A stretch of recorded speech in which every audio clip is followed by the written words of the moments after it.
Sampai saudara pimpinan Lirboyo, saudara Al-Mukarram Muhtaram Kiai Haji Anwar Mansur, saudara, beliau adalah keturunan yang kesekian daripada pendiri yaitu Pondok Pesantren Lirboyo, saudara.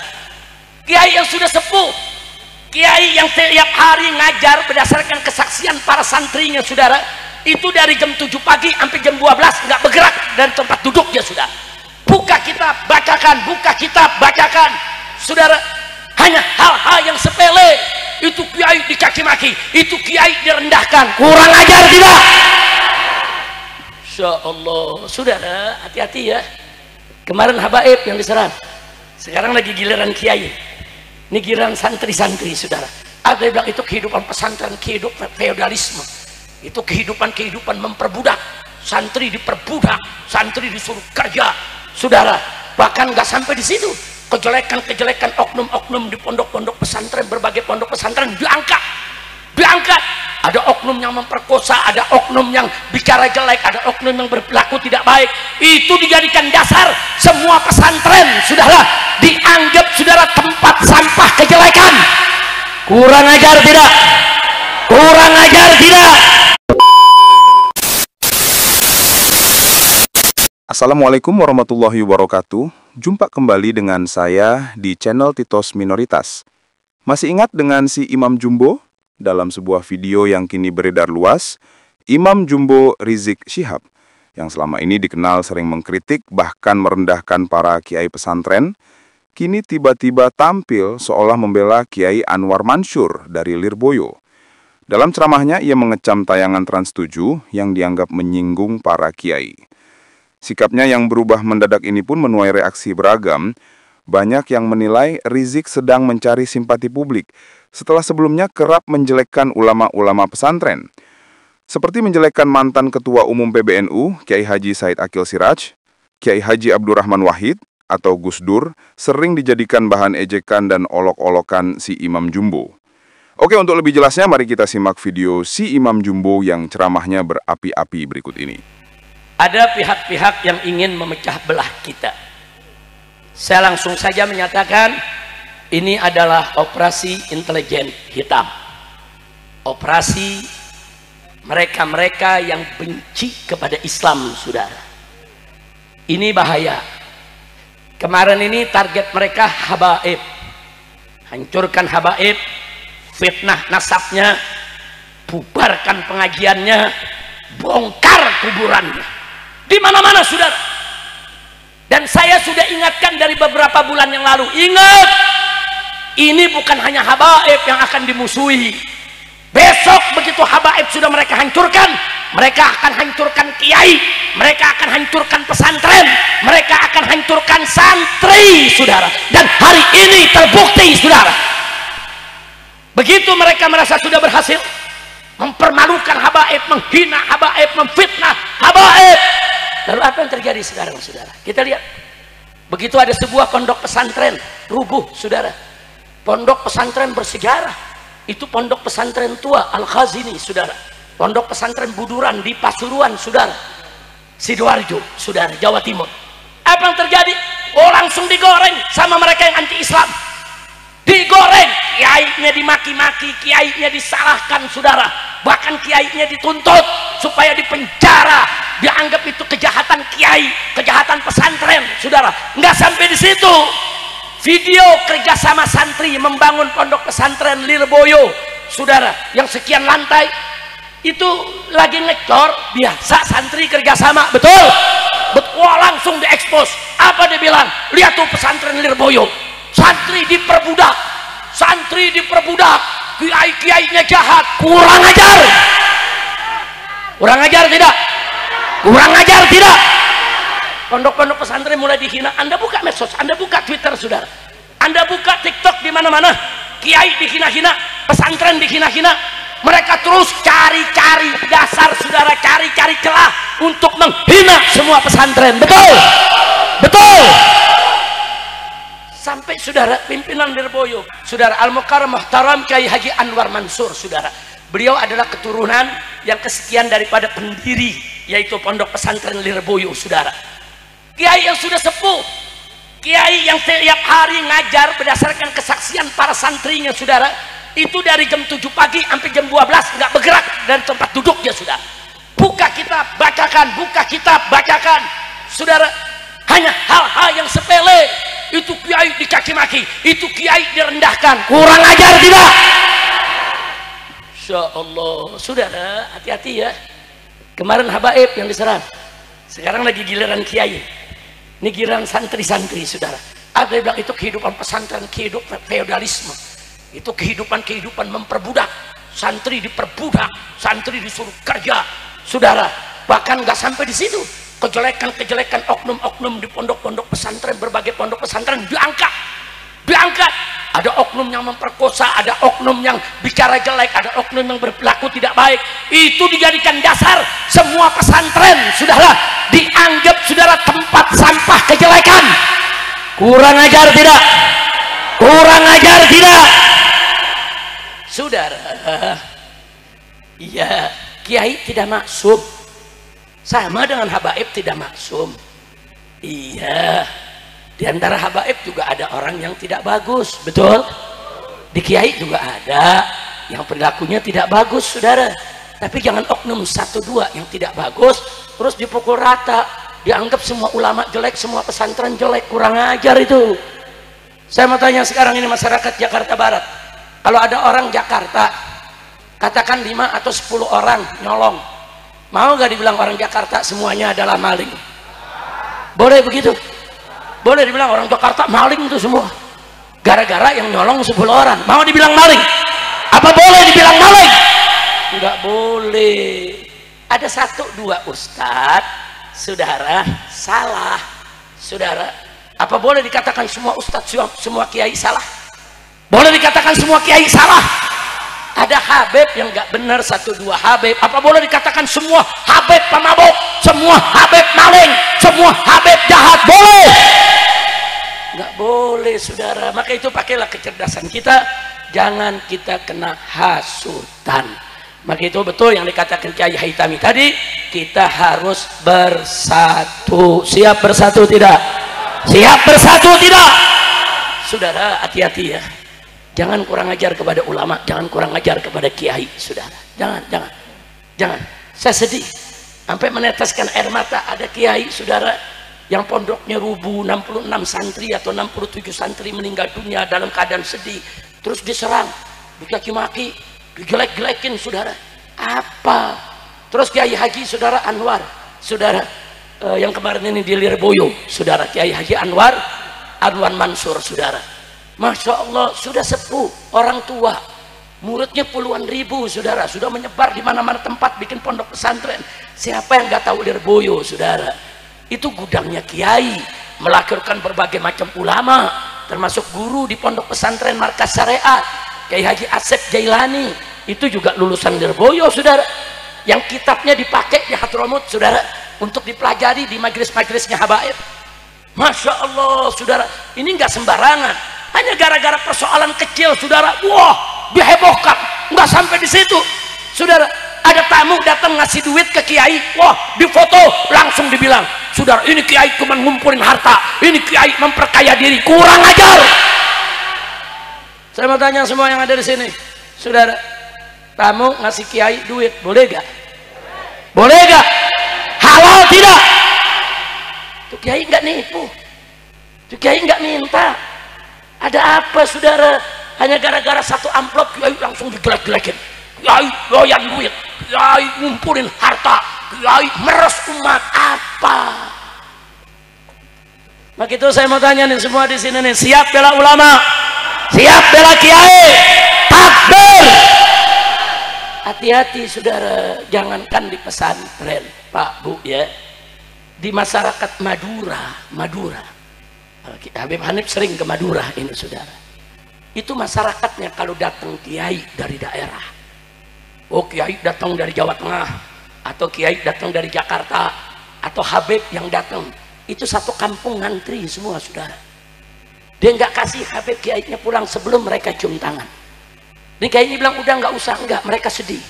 Mereka sedih, saudara, merasa diabaikan kalau nggak disalami. Dan Anda tahu setiap salaman itu, setiap salaman dia kepelin duit 1000 perak, 2000 perak, 5.000 perak, saudara. Semua, siapa aja, mau kiai kek, mau habib kek, mau ustadz kek, saudara, ada tamu dari luar dia kebelin. Ada istilahnya tuh di Madura. Nah, di Madura tuh ada istilahnya, apa tuh namanya tuh? Ada istilahnya, nyampen. Nah, ada istilahnya di Madura, saudara. Itu udah tradisi, itu adat istiadat mereka. Bukan mereka mengkultus ulama, bukan ulama feodalisme, bukan ulama merendahkan umat, bukan kiai meres umat. Itu tradisi, kearifan lokal, wajib kita hormati, betul. Takbir. Saya pernah ke Madura, saudara. Saya mau pulang, saya bilang tangan udah capek, udah nggak usah lah. Saya nggak mau. Oh, sedih mereka, nangis sudah. Mereka ngantri 2.000 orang, bayangin dengan ngantri, kita mesti salaman. Kita salaman 2.000 orang, tiap orang ngasih 1.000, kita ambil, ngasih 2.000, kita ambil. Enggak banyak ngasih 1.000, 2.000, saudara. Ya memang kalau dikumpulin jadi banyak, saudara. Oh, tangan kita salaman 2.000 orang, pulang diurut. Mending diurut, datang ke dokter ortopedi, saudara. Tetapi itu ada yang wajib kita hormati, betul. Takbir. Jangan bilang, oh ini feodal, orang cium tangan mesti bayar. Nggak ada yang suruh bayar, saudara. Itu tradisi mereka. Coba Anda hina tradisi mereka, satu Madura akan marah, saudara. Betul. Lagi pula, saudara, kiai dikasih santri 1.000, 2.000, dikasih umat. Ada apa sih? Masalah sepele. Dibesar-besarkan, saudara. Sampai kiai dihina-hina, sampai pesantren dihina-hina, sampai santri dihina-hina. Nah, sekarang saya mau tanya nih semua, siap bela kiai? Siap bela ulama? Siap bela santri? Takbir! Dulu pada saat saya pertama kali pulang dari Saudi Arabia, saudara, saya ngisi di tempat Habib Hussein Al-Attas di pengajian Majelis An-Nur di Tangerang, saudara. Selesai acara, saya diri di samping Habib Hussein. Ini yang selaman, setiap selaman ngasih 500 perak, ngasih 1.000 perak. Saya tolak, ngasih 1.000 saya tolak, ngasih 5.000 saya tolak, pokoknya saya tolak, saudara. Digewer saya sama Habib Hussein. Habib Hussein diam, dia, saudara, saya nolak dia. Begitu selesai, saya dipanggil ke kamarnya. Habib Rizik, itu mereka ngasih 1.000 rupiah, 500 rupiah karena mahabbahnya, cintanya. Jangan dikecewakan, nanti mereka kecewa. Masih mending kalau sekedar kecewa. Kalau mereka nanti suudzon, oh Habib dikasih 1.000 ditolak, maunya 5 juta kali ini. Nanti kalau mereka suudzon kan jadi dosa. Terima. Soal nanti setelah kumpul antum mau sedekah lagi, sedekahin, tapi terima. Ditegur saya, saudara, maklum ini kan murid baru nih, baru pulang dari Saudi, nggak tahu tradisi, saudara. Saya tolak, bukan tolak karena sombong, memang saya nggak sampai hati mengambil, nggak enak, malu. Tapi setelah saya diberikan nasihat, digewer oleh Habib Hussein Al-Attas, saudara. Habib Hussein Al-Attas ini cucu daripada makam Keramat Empang, saudara. Nah, njitnya Habib Ahmad Lel, mana Habib Ahmad? Ada di atas. Naam bin Muhdar bin Hussein, saudara. Digewer, nggak boleh. Nah, semenjak saat itu, saudara, saya tidak pernah menolak. Hatta diberikan cuma 200 perak, 50 perak, saudara, terima. Itu dalilul mahabbah, itu ramzul mahabbah. Jangan kecewakan umat. Itulah yang dilakukan oleh para kiai kita, bukan kiai-kiai kita meres umat, betul. Begitu saya mau tanya, nih yang ngejelek-jelekin kiai sekarang kurang ajar tidak? Saya mau tanya, biarkan atau lawan? Biarkan atau lawan? Takbir. Baik, saudara, supaya anda tahu, saudara, gimana sih jasa para ulama kita, saudara. Bapak ibu yang saya cinta, pesantren itu udah ada sebelum Indonesia lahir.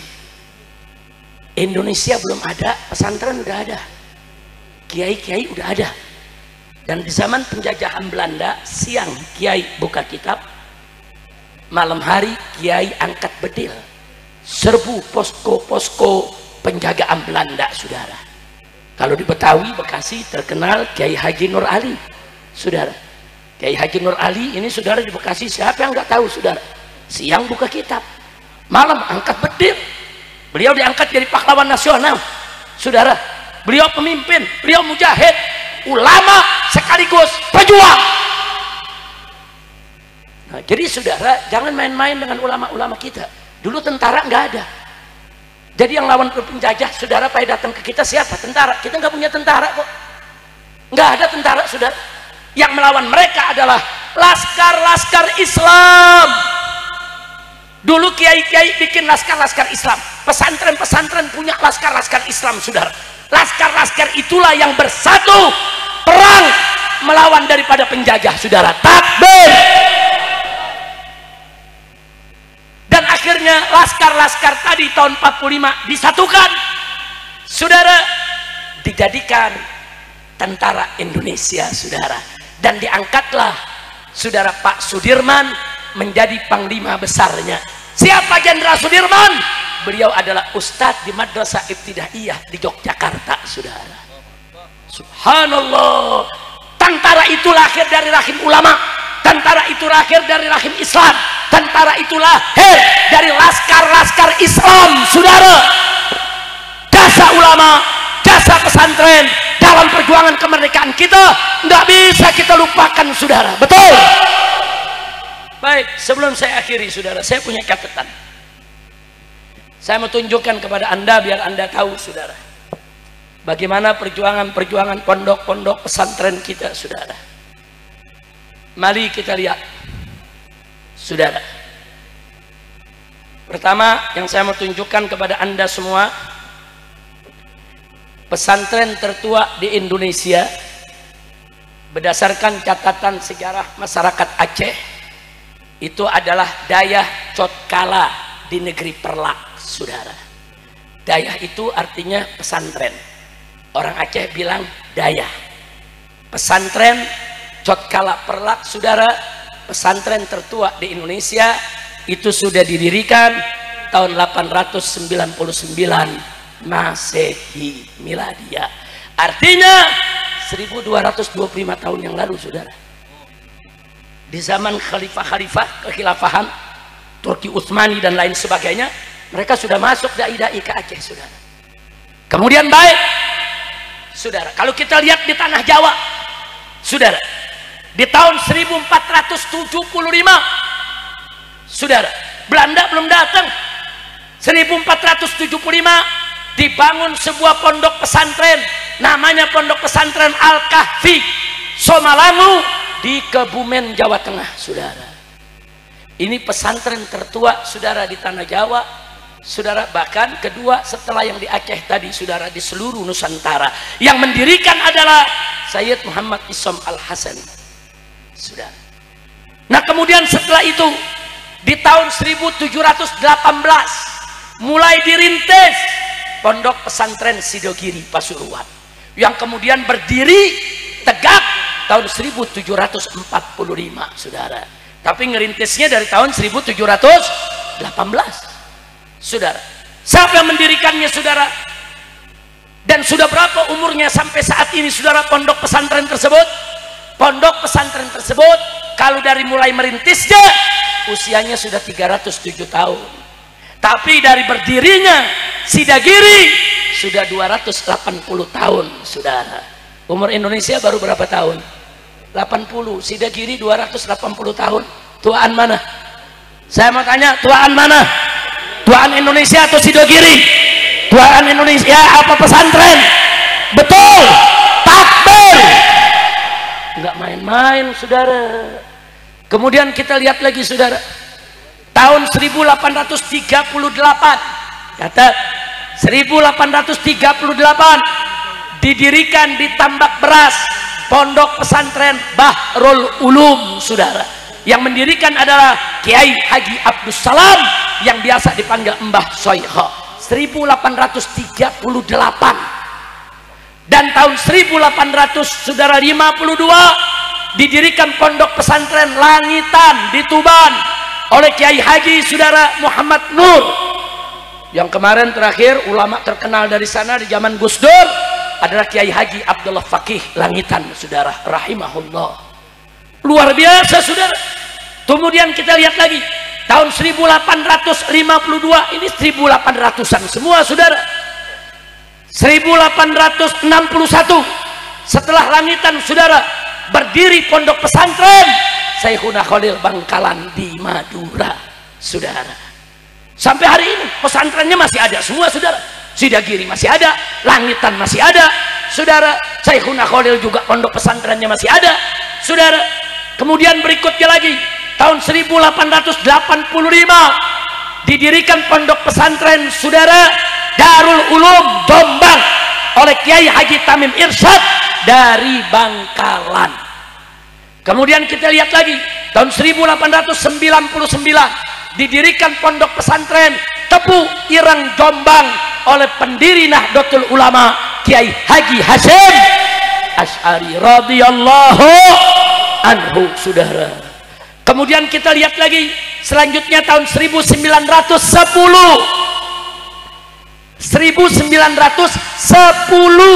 saudara, didirikan pondok pesantren Lirboyo di Kediri, saudara. Siapa mendirikannya, saudara? Kiai Haji Abdul Karim, yang saat ini, saudara, kita tahu dipegang oleh Kiai Haji Anwar Mansur, yang kemarin lagi diolok-olok, saudara, oleh kelompok-kelompok yang benci ulama. Kurang ajar tidak? Kurang ajar tidak? Dan kata dari Ponpes Lirboyo, saudara, lahir Kiai Haji Maimun Zubair, lulusan Lirboyo, saudara. Kiai Haji Mustafa Bisri, saudara, lulusan Lirboyo, saudara. Kiai-kiai besar sembarangan aja menghina pesantren, saudara. Baik, saya bacakan lagi di sini, saudara. Kemudian tahun 1912 kita pindah ke Sumatera, saudara. Didirikan pondok pesantren Al Mustofawiyah di Purbabaru, daerah Mandailing, saudara. Siapa yang mendirikannya? Syekh Mustafa Husain Al Mandaili. Kemudian tahun 1920, saudara, 1920 didirikan pondok pesantren Al Khazini Buduran yang kemarin rubuh, saudara. Didirikan 1920, sekarang kita udah tahun 2025, berarti umurnya lebih gak dari 100 tahun lebih, saudara. Jangan sembarangan menghina ulama, menghina pondok pesantren, saudara. Lanjut. Baik, tahun 1923 kita belum merdeka, saudara. Didirikan pondok pesantren Diniyah Putri Padang Panjang, Sumatera Barat, yang mendirikannya seorang nyai, saudara, seorang perempuan, saudara. Siapa namanya? Nyai Rahma El Yunusiyah, saudara. Perempuan dari pesantren tahun 1923, saudara. Bahkan diangkat jadi pahlawan nasional. Nah, kemudian kita lihat lagi, saudara, tahun 1925 pondok pesantren Al-Falah Ploso. Pondok pesantren Al-Falah di Ploso, saudara, didirikan tahun 25 oleh Kiai Haji Ahmad Jazuli Usman, saudara. Baik, kita lanjutkan tahun 1926 pondok pesantren modern Gontor di Ponorogo didirikan, saudara. Yang dirikan Kiai Haji Ahmad Sahal, Kiai Haji Zainuddin Fanani, Kiai Haji Imam Zarkashi rahimahumullahu ta'ala. Kiai Kamal di samping saya, ini alumni pondok pesantren modern Gontor, saudara. Takbir, sallu ala nabi. Berarti saya tanya, pondok-pondok pesantren, saudara, berjasa tidak? Berjasa tidak? Mana lebih dulu pesantren sama Indonesia? Mana lebih dulu pesantren dengan merdekanya Indonesia? Pesantren, saudara. Baik, kita lanjutkan, saudara. Tahun 1930. Oh, ini menarik, ada beberapa pesantren berdiri, saudara. Satu di Sulawesi Selatan, pondok pesantren As'adiyah Sengkang Sumsel, saudara, yaitu Syekh Muhammad As'ad Al-Bugisi.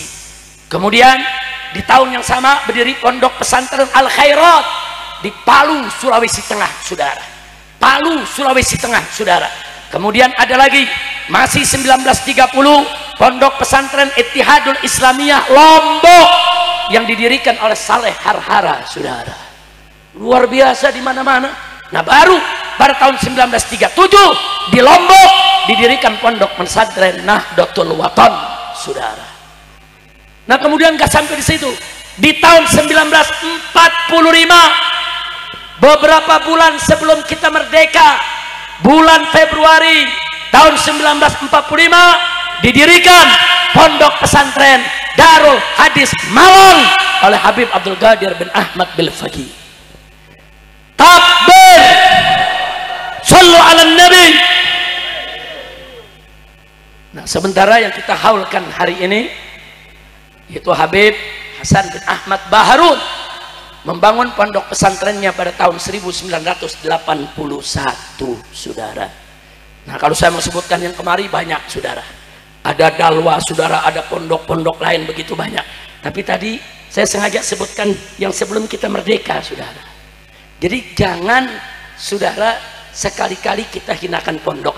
Mau kritik pondok silakan, mau kritik ulama silakan, mau kritik kiai silakan. Tapi kritik ada caranya, betul. Kritik ada adabnya, betul. Takbir. Saya mau tanya semua yang ada di sini, apa Anda rela kiai-kiai kita dihinakan? Apa Anda rela pesantren-pesantren kita dihinakan? Apa Anda rela kaum santri dihinakan? Rela tidak?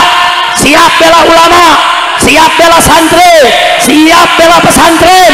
Takbir. Shallu ala nabi. Saudara, jangan main-main sama ulama. Nabi mengatakan al ulama warathatul anbiya. Ulama itu pewarisnya para nabi. Saudara, kita tidak bertemu nabi, tapi kita masih bertemu dengan para pewarisnya, para ulamanya. Saudara, bahkan nggak sampai di situ, saudara. Nggak sampai di situ. Allah meninggikan kedudukan para ulama. Faqala ta'ala, yarfa'illahu alladhina amanu minkum walladhina utul ilma darajat. Allah tinggikan kedudukan para orang-orang yang beriman dan mereka yang memiliki ilmu, saudara. Derajat, beberapa derajat ditinggikan oleh Allah. Artinya apa? Allah saja yang maha mulia memuliakan ulama. Allah saja yang maha tinggi meninggikan kedudukan ulama. Artinya kita sebagai hamba-hamba Allah wajib memuliakan mereka yang dimuliakan oleh Allah, betul. Wajib meninggikan kedudukan mereka yang ditinggikan oleh Allah, betul. Siap muliakan ulama, siap tinggikan derajat ulama. Takbir. Sallu ala nabi. Saudara, jangan kurang ajar kepada ulama. Oh, ada yang bilang, Habib, tapi kan gak semua ulama. Benar, saudara, iya. Ada ulama, ada ulama-ulamaan. Betul, saya nggak pungkiri. Betul. Bu, ada ulama, ada ulama-ulamaan. Ulama ngajak kita ke sorga. Ulama-ulamaan ngajak kita ke sorga-sorgaan. Nah, saya mau tanya di sini, mau masuk sorga apa sorga-sorgaan? Jawab yang kompak. Bu, mau masuk sorga apa sorga-sorgaan? Betul. Kalau mau masuk sorga harus ikut mau ikut ulama atau ulama-ulamaan? Ulama ngajak ke sorga, ulama-ulamaan ngajak ke sorga-sorgaan. Makanya kita ikut ulama semua. Setuju? Setuju. Terus ada yang nanya, Habib, gimana cara ngebedain antara ulama dan ulama-ulamaan? Gampang. Mau tahu? Mau tahu? Kapan? Tahun depan. Tadi Kiai Haitami bilang tahun depan mau bikin lagi. Sekarang apa kapan? Kapan? Sekarang juga. Gampang, saudara. Cara membedakannya, ulama yang nuntun ke sorga pasti takut kepada Allah. Ulama-ulamaan nggak ada takutnya kepada Allah, saudara. Dalilnya Allah yang berfirman dalam Al-Quran, faqala ta'ala, innama yakhshallaha min ibadihil ulama. Sesungguhnya hamba-hamba Allah yang takut kepada Allah adalah kalangan ulama. Jadi kalau ada orang ngaku dirinya ulama tapi tidak takut kepada Allah, bohong. Ulama yang istiqomah, ulama yang berjuang di jalan Allah, pasti mereka takut kepada Allah, sudah. Nah, jadi simpel aja. Pokoknya ada ulama yang nyatukan umat, ulama yang ngajarin kita ke jalan yang benar, ulama yang mengharamkan yang haram, menghalalkan yang halal, ulama yang mengatakan hak itu hak, batil itu batil, ulama yang ucapan dengan perbuatan tidak bertentangan. Nggak usah khawatir, itu dia ulama yang sejati, insya. Nah kalau ada ulama, saudara, yang menghalalkan yang haram, mengharamkan yang halal, yang hak dibatilkan, yang batil dihakkan, saudara. Menjual ayat-ayat Allah, saudara. Ngadu domba umat, saudara. Terang-terangan berbuat maksiat. Dia nggak sholat, dia nggak puasa Ramadan, saudara. Kalau ditanya orang, Ustadz kenapa nggak sholat? Oh udah, Anda tadi sholat di Mekah. So jadi wali, saudara. Sholat enggak, puasa enggak, ngaku jadi wali. Wali setan itu namanya. Wali apa? Wali apa? Nah kalau udah yang model begini, ini namanya ulamaan. Kira-kira jelas tidak? Paham tidak? Betul? Nah baik, sekarang yang terakhir saya mau tanya nih semua, keseriusannya nih bener apa enggak nih? Siap bela ulama? Betul? Siap bela pesantren? Siap bela kiai? Ibu saya mau tanya, siap bu bela ulama? Siap bela kiai? Anak-anak muda saya tanya, siap bela ulama? Siap bela kiai? Siap bela ustadz? Betul? Kalau dibilang radikal? Lu jawab masa bodohnya kurang kompak lu. Pokoknya kita mau bela ulama, bela kiai, bela santri. Masa bodoh amat. Orang mau tuduh kita ekstrim, mau tuduh radikal, mau tuduh teroris, masa bodoh. Apa bu? Masa bodoh. Kalau orang Banten bilang sabodoh taing. Masa bodoh taing, saudara. Kalau orang Pasuruan Jawa Timur bilang preketek. Itu tanya aja orang Pasuruan, saudara. Ini yang lama di Pasuruan nih, Habib Hani. Tapi kalau orang Betawi bilang apa? Masa bodoh atau sabodoh amat. Betul? Betul? Ayo saya mau tanya lagi, yang kompak, jawabnya yang kompak, semuanya. Saudara, siap bela ulama? Siap bela santri? Siap bela pesantren? Betul? Siap bela agama? Siap bela negara? Betul? Yakin? Takbir? Kalau dibilang radikal? Kalau dibilang ekstrim? Kalau dimusuhin? Kalau dipanggil polisi? Kalau ditangkap? Kalau diculik? Kalau dibunuh? Kalau dibilang nasabnya palsu? Tuh Habib Hanif paling kencang, masa bodoh. Masya Allah. Ayo jawab yang kompak, bu. Jawab yang kompak ya. Semua nih, sekali lagi. Kalau nggak lulus awas loh. Yang semangat. Siap bela agama, siap bela negara, siap bela ulama, siap bela kiai, siap bela pesantren, siap bela majelis taklim, siap bela madrasah. Betul? Kalau dibilang teroris, kalau dibilang radikal, kalau dibilang ekstrim, kalau dimusuhin, kalau dibenci, kalau diomongin, kalau dipanggil polisi, kalau ditangkap, kalau dibunuh, takbir. Angkat tangan sampai ujung sekali, semuanya angkat tangan, takbir.